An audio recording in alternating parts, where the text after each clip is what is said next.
it's Pastor Dan from Dexter Gospel Church with the Proverbs Practical. Thanks for watching. Today's proverb warns us that some things, and I think some people, cannot be satisfied. We're in Proverbs 30, verses 15 and 16. Proverbs 30, 15 and 16 say, "The horseleach has two daughters, crying, 'Give, give!' There are three things that are never satisfied. Yea, four things say not, 'It is enough.' The grave and the barren womb, the earth that is not filled with water, and the fire that says not, 'It is enough.'" So this set of verses builds from the theme of the end of the last series, that generation of evildoers. In the last verse of that series, the final generation never has enough. They are always trying to take from others, even others who have almost nothing to give. They will rob, steal, and kill because they are not satisfied. And now the writer looks at the world and he sees other things like this, things that are never filled, never satisfied. It builds climactically from 1 to 4. You start with a leech, and then it has two daughters, then there's three things that aren't satisfied, then there's four that never say enough.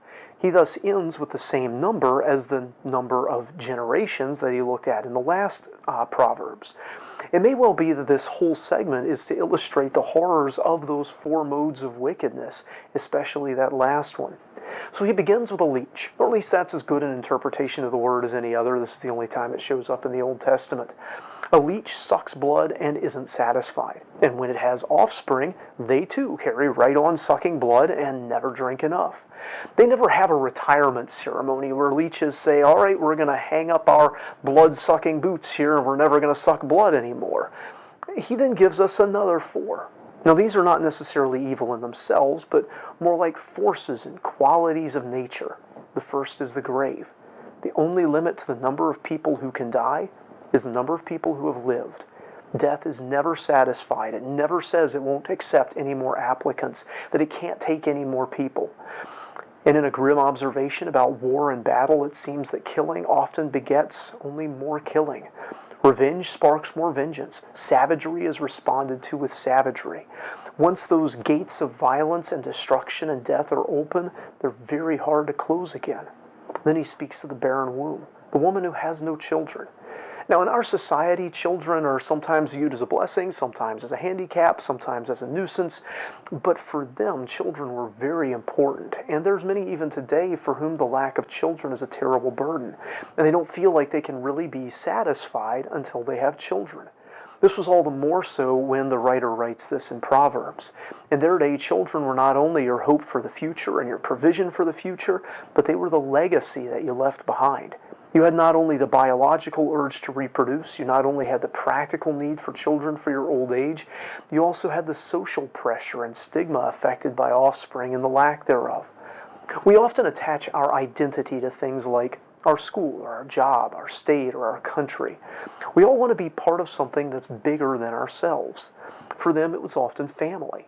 Their tribe, their family defined who they were, gave them their heritage, and their contribution to that was their legacy, and all of that revolved around children. It's how they affected not just the present, but the future.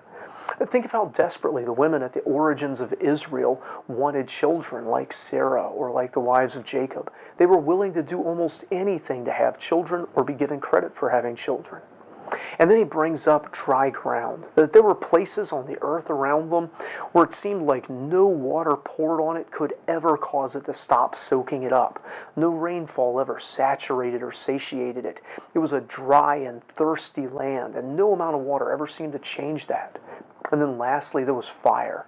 And the only limit to a fire burning is the fuel you put in it. And the more you give it, the more it seems to want. Feeding it only makes its desire stronger. These may simply call us to realize that there are some things, and perhaps some people, that we can't appease by giving them what they want. It won't matter how much we give them, they'll always want more. When we're dealing with people or situations or things like that, we had better choose a different course of action than staking our hopes on them being satisfied.